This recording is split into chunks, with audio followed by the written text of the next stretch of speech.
Vivekadevi, how would you like to play 3-question Thursday? Sure. Right. We didn't really get to yoga. You Right, that's mentioned true. a little bit that Yeah, you are a yogi, right? I am. And Yeah. I did not let everybody know that you have your own YouTube channel. Can you tell people what they might find? It's in the slideshow. Yes, Somebody on the podcast, sure. they're looking for it. It's under your name. Under my name, yeah, if you type in Vivekadevi, and my last name is spelled Nohkuhn, and I think, Noreen, you put it on the flyer. Yeah, So if you look at yeah. that, you'll have it. So if you type YouTube and my name, it'll bring you to the channel. And I started it when COVID hit. So as a way of getting resources out there for people. I have a lot of chair yoga. I tend to teach gentle yoga. So I have a series of videos that's called Awake and Ready. And that's, I can't remember if there's any chair in there. I don't think there is, but it's fairly gentle practice. And then chair yoga. I have a lot of chair yoga videos. So let's see, I have some meditations. So I have some meditation videos. I have a fair amount of talks on yoga philosophy. I'm also a minister in our community. So there's some Sunday service talks that I have. There are a lot of resources. Okay. So, yeah. So kind of piggybacking on this, still question 1. For somebody new to yoga like me, are there like some gentle, easy ways to? Very. Okay. Yeah. It's really accessible, okay. Right? It's very accessible. I think if you click on any of the chair yoga, it's intended to be accessible for everyone. I talk a lot about modifications. I move slowly through the movements. So yeah, it's intended to be that way, that anyone can practice it. Okay. Yeah. I have question number 2. You mentioned just a minute ago something about, especially with your trauma with food related things. Yeah. It was a really big deal to even eat in your home.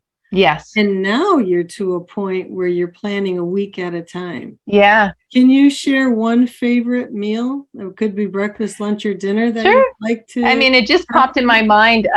Taco salad. I love taco salad. So with taco salad, I do a Lifeline veggie. They're crumbles and they're Mexican flavored. So that's the protein that I use. And so I use a mixture of veggies, right? Lettuce and tomato and corn and, peppers sometimes. And my dressing is an aioli, wildwood garlic aioli. So this is a vegan, but it's really yummy. I like it. And so I do 2 fats for it. You don't have to, but I do an ounce, right? Like an ounce of it. And I mix, I also have salsa. And in maintenance, avocado can be a vegetable or a fat, but because I use the aioli, I'll do my avocado as a vegetable. I do half an avocado. And yeah, it's really delicious and yummy. And I usually do about let's see, is it a 13-ounce salad or 14-ounce salad with the salsa? Yeah. That's one. Wow, that sounds really good. It's very good. Very flavorful. Yeah. It's very flavorful. Yeah, and chipotle, I forgot. I do chipotle spice in the aioli and I mix it up, and that must very good. Feel like such an accomplishment too. It is. Yeah. I was just noticing this week on one of my days, right. I think anyways, I was noticing that I didn't have to look at my recipe. Like even now I'm telling it to you. So part of a trauma response for me is that I can go blank, right? I used to forget. So it'd be really hard to make a meal. First off, I couldn't even imagine what to make, but then I couldn't remember how to make it. And I'd have so much shame about it. Like I knew it wasn't complicated. How come I can't remember? So I have it all spelled out for myself. That's what I did over the 4 years. I've written down meal options and I write everything down right? And so then when I plan, I have my little book of my meal options, and I have very simple dinners, pretty much the same. I do a canned soup for dinner that I add veggies to. And that's when I do have nuts and another protein. And yeah, anyway, it's been a journey fantastic. for sure. You are really big on self-care. Yes. And I would love if you could we kind of did this the other night, because I was saying about dealing with procrastination sometimes. Yeah. How would you walk me through a thought process of letting go, or something usually triggers the procrastination. Right. Procrastination can be one of these things that if I don't get it done, it won't be judged. Yeah, right. You know what I mean? It's a way of protecting yourself. And so sometimes procrastination can really be tied with perfectionism. Definitely. So how can I gently get rid of those nagging thoughts to procrastinate? I would say the practice that I can align with healing trauma and also bright line eating with the IFS model of parts, right, is to recognize a pattern and meet that pattern with compassion, to recognize it came from somewhere. And so, like you said, that if you have within you, well, if I don't do it, no one can judge what I've done. So it can feel safe to not do it. Right. And so then if I'm doing it, to honor the fact that I might feel unsafe as I'm doing it. And how can I support myself in feeling safe enough to try? Right. And, what I've learned is that when I'm transforming a pattern and moving towards change, it's not about perfection, it's about progress.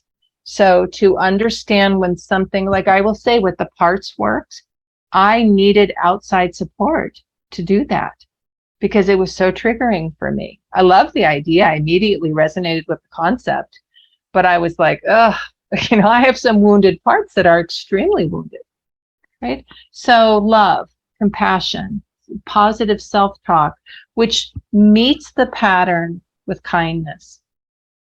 Right? Because the thing that never gets me out of the hole is judgment. Right. I will say today I was activated getting about tonight. Right. I was activated. So I went on a bike ride and did my best. And at a certain point, I could feel tears right behind me, right? All day. I could feel it. And so at a certain point when I came home to make my lunch, there were the tears.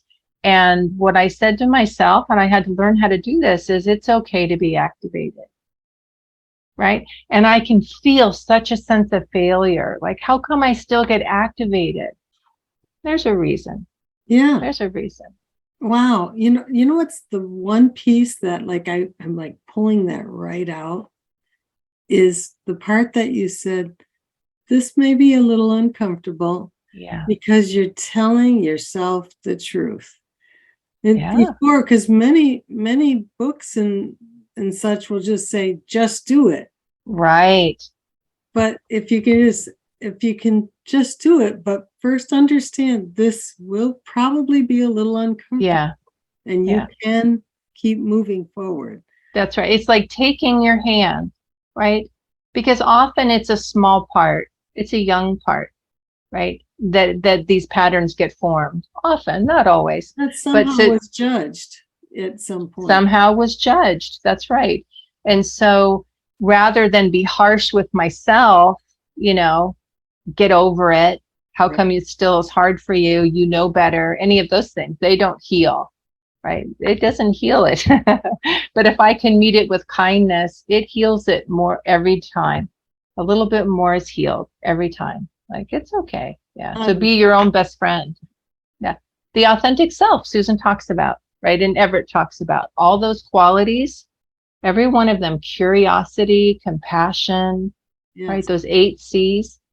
Yeah. They're all good. They're all good. Vivekadevi, so glad to Yay! have you.